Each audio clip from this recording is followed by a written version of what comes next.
Okay, Pam, ilang taong ka na? 18 po. 18. Ilang taong ka na ikaw ay nabuntis? 16. Ang tatay ng anak mo? Actually, may sarili pong pamilya. Huli ko na po nung nalaman nung may nag-text po sa akin. Sorry, kuya. Okay. Na-inlove ka sa isang lalaki na may pamilya na hindi mo alam. Naghahanap po ako ng pagmamahal. Kumbaga kasi broken family po kami. 11 years ko na po hindi nakikita yung mama ko. Boyfriend mo to? Saan mo nakilala to? Kasi po, nung time na nakilala ko siya, hindi po, kumbaga, stop ako sa pag-aaral. Napabarkada, natuto ng bisyo. Parang napaniwala po ako kasi gusto ko po maghanap. Hiwalay ka sa nanay, tatay mo. So, Hiwalay po yun. kaninong kalinga ka napunta sa tatay mo? Kay Papa. Ang nanay mo, hindi mo pa nakikita? 11 years na po. 11 years. Nagkikita, Kuya Will. Ma, kung nanonood ka, ma, nandito ako sa Wawawin. Pakita ka na sa akin. Kailangan kitang, gusto ko na mayakap man lang kita. Sandali. Sino ba yan? Ha? Nanay niya? Ikaw? Halika. Hindi ko alam. Kilala mo ba yung nanay mo? Grade 2 lang po kasi dahil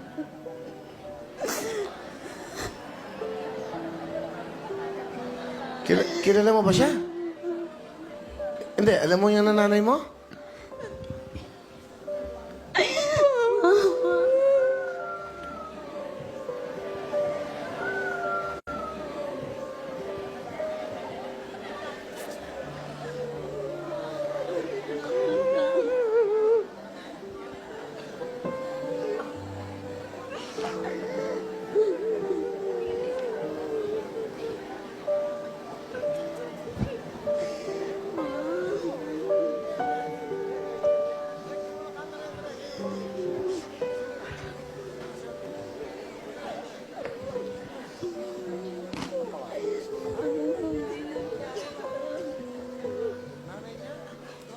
Sandali. Hindi ko maintindihan eh. Hinahanap mong nanay mo, ngayon nandito kayo ngayon. Nag-usap ba kayo? Hindi, Kuya Will. Kilala niyo yung anak niyo? Iniwan ko ini Kuya Will, grade 2 pa lang. Nasabi ko lang ako nakatira. Alam niyo bang nandito siya ngayon? Hindi, Kuya Will. Ano yun, nagkataon lang? Sino yun? Hindi, naguguluhan ako eh. Kasi ngayon lang nangyari to. First time ko to na-experience na isang insidente po na hindi namin na-expect. So, alam mo, nung nakita mo siya, alam mo, anak mo siya? Nung tinawag mo sa Kuya Will na Pam, ang pangalan niya kasi Pamela Joy. Ngayon, sa Pam, kaya nakaupo ako doon, Kuya Will, sinisilip ko siya, hindi ko namumukhaan, kay grade 2 pa lang siya nung iniwan ko sila. Saan nyo iniwan sa pamilya? Naghiwalay kasi kami ng tatay niya. Iniwan nyo siya, ngayon naiwan sa tatay. Ba't nyo siya iniwan? May problema lang kami, Kuya Will. Hindi ko naman sila pwede isama kay malayo ang pinuntahan Ilan ang ko. anak nyo? 6 sila yan, Kuya Will. Iniwan niyo 6? Dahil sa buhay na hindi kami nagkakasundo, pati ang magulang ng asawa ko. Akala ko may nagkakagulo rin. Hindi ko alam na, kilala mo siya, nanay mo? ang totoo po, hindi ko siya nakilala. Talaga bang anak niyo siya? Hindi. Hindi ko kasi alam. Totoong hindi namin alam kung ano. Anak niyo ba siya talaga sa tingin niyo? Opo, Kuya Will. Ano talagang pangalan niya? Pamela Joy Dinson. Ano pangalan mo? Pamela Joy Dinson po.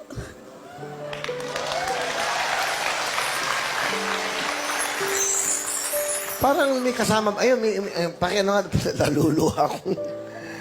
Alik kayo. Ma'am, ayan, parang meron siyang alam eh. Hindi namin alam na ako. Bali, kasama niyo yung nanay niya?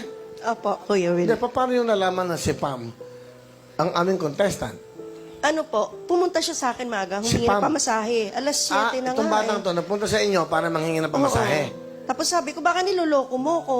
Kasi pwede kita makapunta tayo doon, manood. Sabi ko lang gano'n. Sabi, hindi, auntie, nakapasok po ako kasi wala akong pamasahe. Paano ka nakapag-audition? Sabi niya, yung matanda, yung sumama sa kanya, kahapon daw. Ngayon, nalaman ko, tinawagan ko yung nag-ano sa kanila. Sabi ko, kilala ko yung buhay nito. Ang mother nito, pwede kong tawagan. Akala ko na sa Bicol, kasi nakaraan sa Bicol yan eh. So, hindi alam ni, ano pangalan nyo? Beng po. Aling Beng na makikita niyo itong batang to. Hindi ko sinabi. Ngayon lang, sabi ko, anak mo yan, Beng. Si Pam. Kaya doon nag-aiyak anak kami. Yun. Ate, maraming salamat po. Maraming salamat sa mga tumulong sa akin para makapasok dito. Kung hindi dahil sa inyo, hindi ko makikita yung...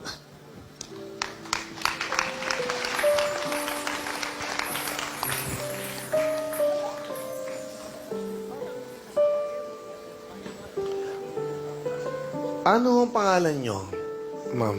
Anong... Marie po. Marie. Miss Marie, Minyes po. Valley, you're from Antipolo. Antipolo. Kaya nyo nalaman to dahil namasukan si Miss Beng sa inyo? Sino? Sa akin po, dati siya namamasukan sa Si Beng. pabrika. Oo. Tapos, kinontak ako nung nag-process nung dokumento niya na pupunta ng ibang bansa. Sabi niya, dito si Beng, gusto pumunta. Sabi ko, wag dito sa akin kasi may pamilya na yung father, yung dating asawa niya.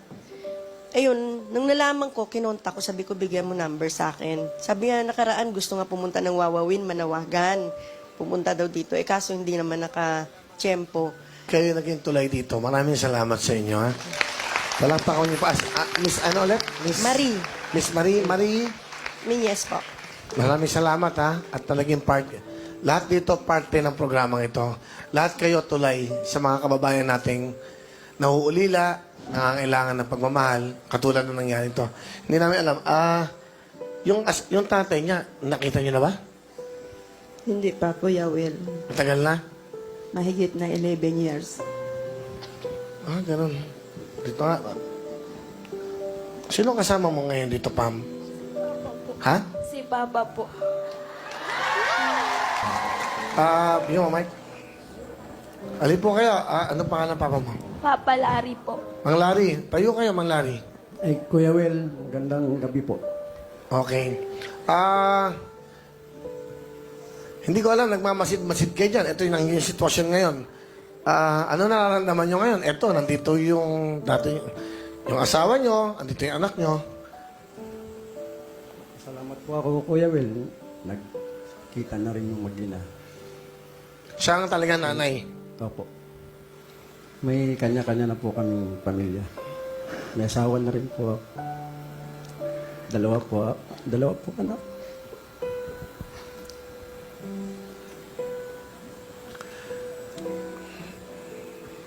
Hindi nyo ba in-expect na makikita nyo si Nanay Beng, yung dating yung asawa? Hindi po. Ako, hindi ko naman in-expect lahat ng mangyayari to dahil akala ko si Pam lang. Akala ko nga meron dong hinimatay o nag-react yung si Aling Beng. So, first time ko lang na-experience to sa ilang taon ko sa telebisyon. Hindi naman to isang teleserye, no? Katotohanan to. Malari, ano gusto nyo sabihin una sa anak nyo?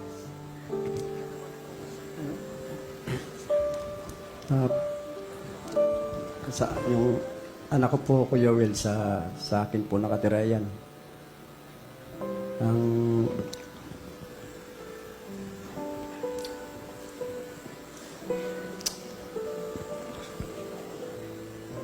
Pam,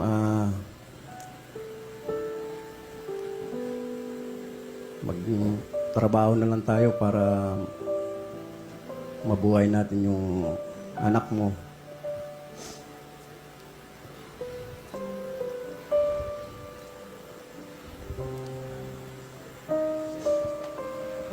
Ayun na lang po, Kuya Will. 11 years ho kayo nagkahiwalay ni Nanay Beng. Opo. Tabi mo nga, may pamilya na kayo, may pamilya na siya. Meron po ba kayong gusto sabihin dahil first time nyo nagkita for 11 years? Dito po sa GMA, sa Wawawin pa.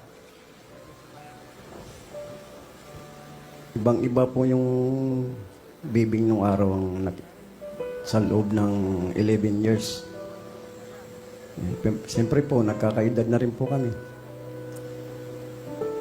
Hindi na po pwedeng magbalikan kasi may kanya-kanya na kami pamilya. Mensahe mo sa tatay mo. Pa, sorry kung naging matigas yung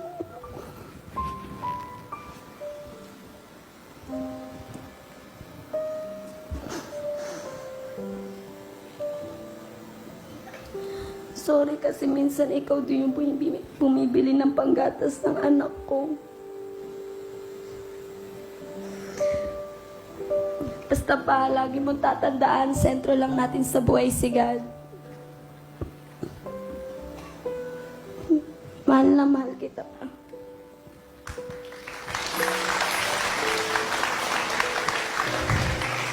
Ano gusto mo sabihin, Aling Beng, sa anak nyo kay Pam?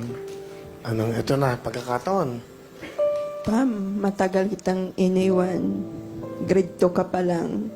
Ngayon ko lang alam nga may anak ka na. Kasi Kuya Will, nasa Bicol ako nakatira. Wala man ako kontak sa kanila. Nandyan na yan. Ngayon, magsisikap na lang ako para matulungan ko kamo. Ang pagkukulang ko sa inyo, ngayon pupunuin ko sa ilang taon.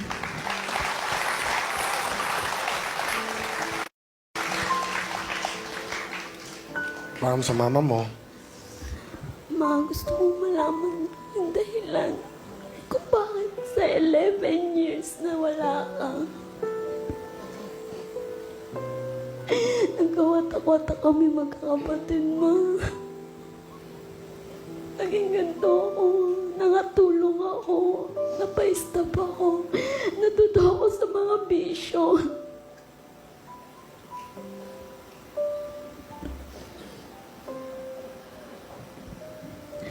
Pero kung ano man yun, Ma, ang mahalaga kasama na kita, nayakap kita sa 11 years na hindi tayo nagkita. Okay na sa akin yun. Basta masaya ako na nakita kita, Ma. I love you.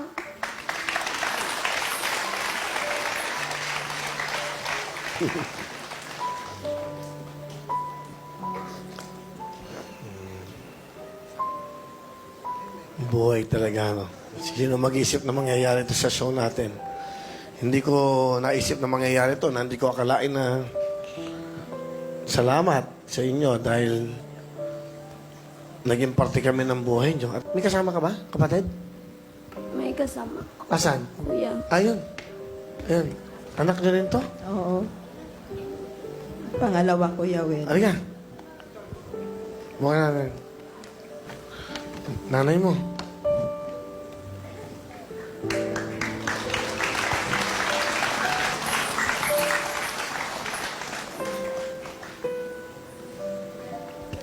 Ilan taon kayo hindi nagkita ng nanay mo?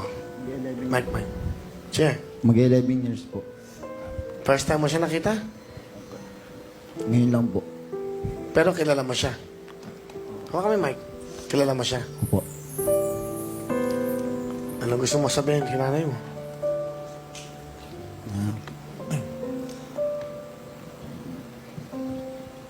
Hindi ko kasi, medyo nahirapan ako sabihin. Naghalo yung puso't utak ko eh. Hindi ko masabi ng harap-harapan sa'yo. Hindi ko mailabas lahat. 11 years.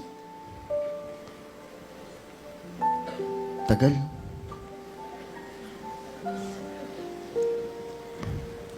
Sige, Nay. Ayun yung anak nyo. Pang-ilang ka ba? Na anak? Pangalawa po. Pangalawa. Pang-ilan ka? Pangapat po. Pang-apat. Ano gusto? Ayun, anak nyo. Anay Beng. Binata na kamo. Malalaki na kamo. Kung anong pagkukulang ko sa inyo, ngayon nga nandito na ako. Lahat pupunuan ko sa inyo. Kung ano man yun.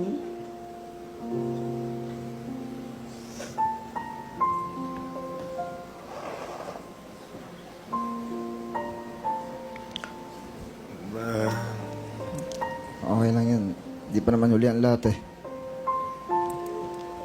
mabawi pa naman natin yan.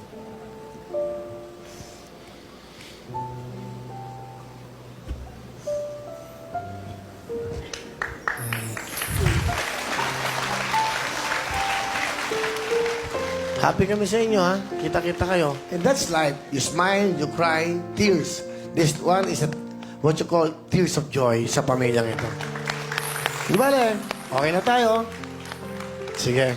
Ray, panoodin mo muna, ha? Okay, ha? Sige. Nay, dyan ka sa kabila. Si Mang Larry sa kabila. Diyan lang kayo. Diyan lang kayo. Magtabi muna kayo magnanay dyan. Yan, okay lang yan. Magtabi-tabi muna kayo dyan.